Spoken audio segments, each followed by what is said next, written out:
విజయనగరం స్థానిక సంస్థల కోట ఎమ్మెల్సీ ఎన్నికల్లో బిగ్ ట్విస్ట్ చోటు చేసుకుంది. ఎమ్మెల్సీగా ఉన్న రఘురామరాజుపై మండలి చైర్మన్ మోషన్ రాజు వేసిన అనర్హత వేటును హైకోర్టును రద్దు చేసింది. తనపై వేసిన అనర్హతను కొట్టివేయాలంటూ గతంలో హైకోర్టును ఆశ్రయించారు ఇందుకూరి రఘురాజు.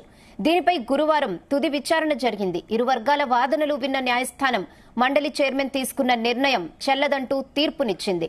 దీంతో ఆయన 2027 నవంబర్ 31 వరకు ఎమ్మెల్సీగా కొనసాగనున్నారు.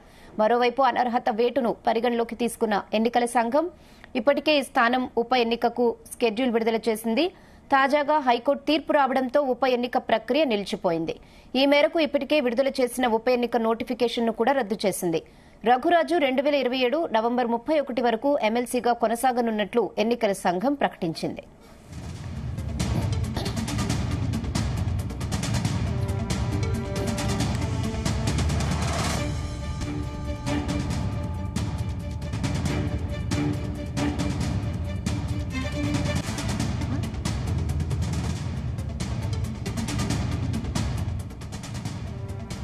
ఇదే విషయంపై మరిన్ని అప్డేట్స్ మా ప్రతినిధి దుర్గాప్రసాద్ అందిస్తారు. Durgaprasad, good evening Rehana.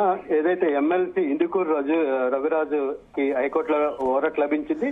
ఇది ఇప్పటికే వెల్లడైనప్పటికీ ఈసీ కూడా ఇలాంటి నిర్ణయమే తీసుకుంది. గతంలో హైకోర్టు ఏదైతే రఘురాజు వాదన వినకుండా చైర్మన్ అనర్హత వేటు ఎలా వేస్తారని ప్రశ్నించడంతోనే గతంలోనే ఈ తీర్పు కూడా ఇచ్చిన నేపథ్యం ఉంది. అయితే ఆర్డర్ కాపీ కొద్దిసేపటి క్రితమే మండలికి చేరడంతో, అదేవిధంగా మండలితో పాటు ఈసీకి కూడా సరైన ఉత్తర్వులు రావడంతో ఎన్నికల కమిషన్ అయితే విజయనగరం స్థానిక సంస్థల కోటాకు సంబంధించి శాసన మండలి సభ్యులకు సంబంధించి ఏదైతే ఈ ఉప ఎన్నిక రద్దు చేస్తున్నట్టు ప్రకటించింది.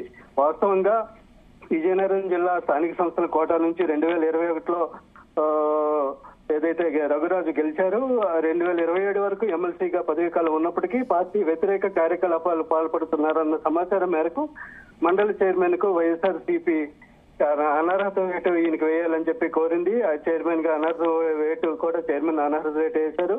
అయితే ఈ వ్యవహారంతో రఘురాజు హైకోర్టు కూడా వెళ్లిన పరిస్థితి కూడా ఉంది.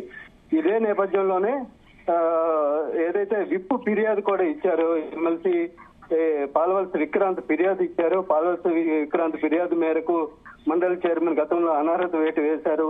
దీంట్లో హైకోర్టుకు వెళ్లిన ఇందుకు రఘురాజుకి అయితే ఊరట లభించిందని చెప్పాలి. దీంతో పాటుగా ఇప్పుడు ఏదైతే ఇది జరుగుతున్న వ్యవహారం అంతా కూడా ఎన్నికలకు వెళ్లాల్సిన అవసరం లేకుండానే ఈ ఎన్నికల స్థానిక సంస్థల కోట ఎన్నికలకు సంబంధించి ఈ రఘురాజుకి అయితే ఊరట లభించిందని చెప్పుకోవచ్చు. ఇప్పటికే ఈ వ్యవహారం అంతా కూడా ఆ టాపిక్ గా మారిన నేపథ్యం కూడా ఉంది. దీనికి సంబంధించి 3 నామినేషన్లు కూడా దాఖలయ్యాయి.